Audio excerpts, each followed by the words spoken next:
असंभव।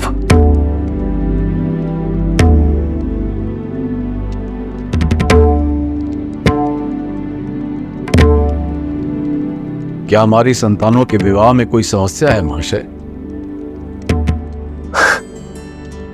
कोई समस्या नहीं है राजन। मैंने इससे पहले ऐसा विलक्षण संयोग अपने जीवन में कभी नहीं देखा।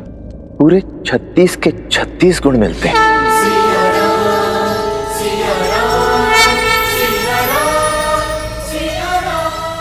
ऐसा प्रतीत होता है जैसे देवी सीता और श्री राम का साथ जन्मों जन्मों का है।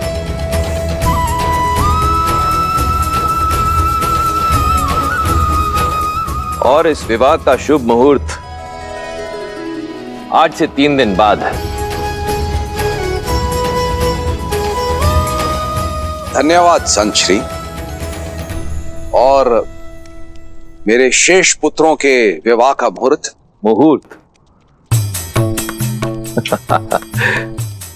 राजन, किस शुभ मुहूर्त की बात कर रहे हैं आप? जिनके मिलन को स्वयं महादेव ने रचा है, जिस क्षण का साक्षी बनने के लिए समस्त ब्रह्मांड सज रहा है, वो क्षण है श्री राम और देवी सीता के विवाह का मुहूर्त। अब भला इससे शुभ मुहूर्त और क्या हो सकता है? आपके चारों पुत्रों का विवाह एक ही दिन एक ही मंडप में होगा और इस विवाह का प्रबंध मैं स्वयं करूंगा।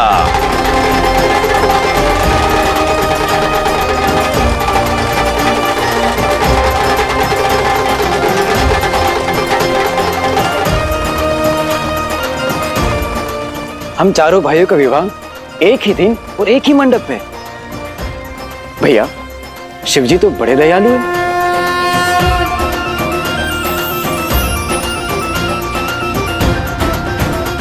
मेरे राम का विवाह है महाराज, ये अवसर मुझसे मत छीनिए। मैं अपने राम को फेरे लेते हुए देखना चाहती हूँ।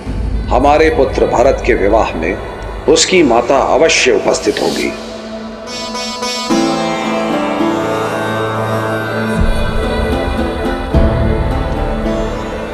मेरे चारों पुत्रों का विवाह एक ही लग्न और एक ही मुहूर्त में हो, ये तो बहुत ही आनंददायी है ऋषिवर।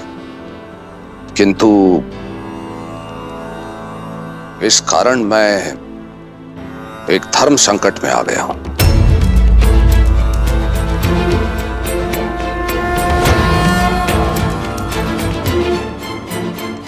हमारे विवाह का मुहूर्त आपके लिए धर्म संकट पिताश्री?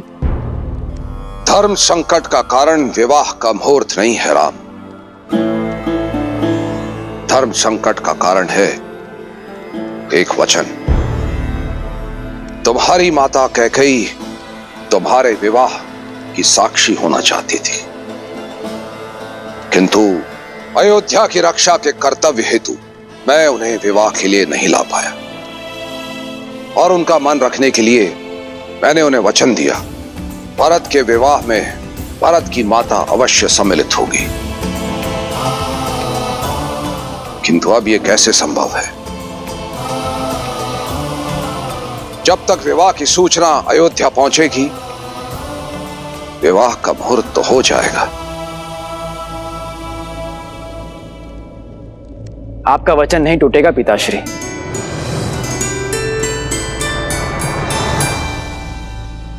वो इसलिए क्योंकि मेरे विवाह को देखने हेतु मेरी एक माता अवश्य उपस्थित होगी।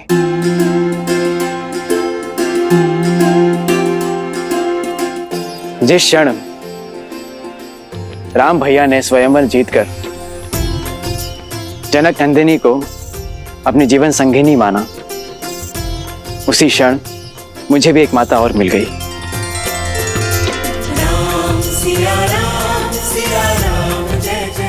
शास्त्रों का कथन और अयोध्या की मर्यादा यही है कि बड़े भाई की पत्नी का स्थान देवर के लिए माता के समान होता है।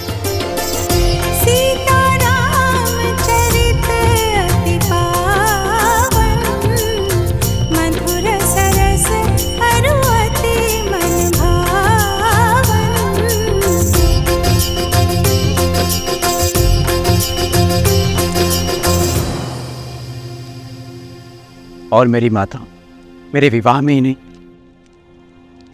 मेरे विवाह की चर्चा में भी उपस्थित थे। माता, भैया ने सदैव पिता का स्नेह और सुरक्षा तो दी ही है, क्या आप भी उसी प्रकार अपने इस पुत्र पर आशीर्वाद बनाए रखेंगे?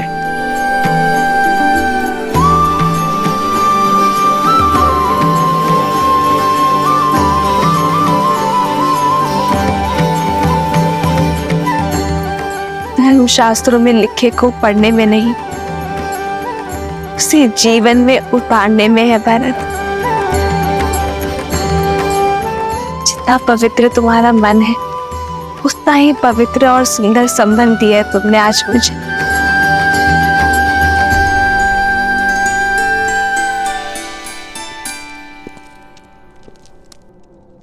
भरत,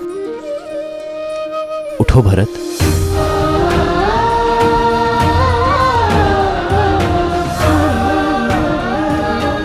मेरे भाई जैसा भाई मिले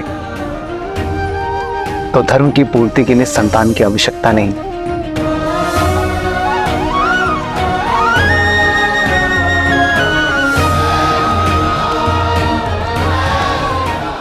शास्त्र तो यही कहते हैं कि माता अपने संतानों के बीच भेदभाव नहीं करती।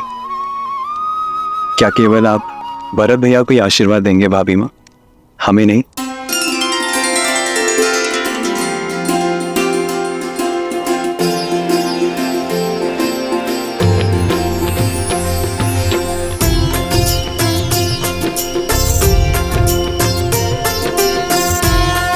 तो दशरथ नंदन और मिथिला की पुत्रियों के विवाह का प्रबंध किया जाए मिथिला नरेश।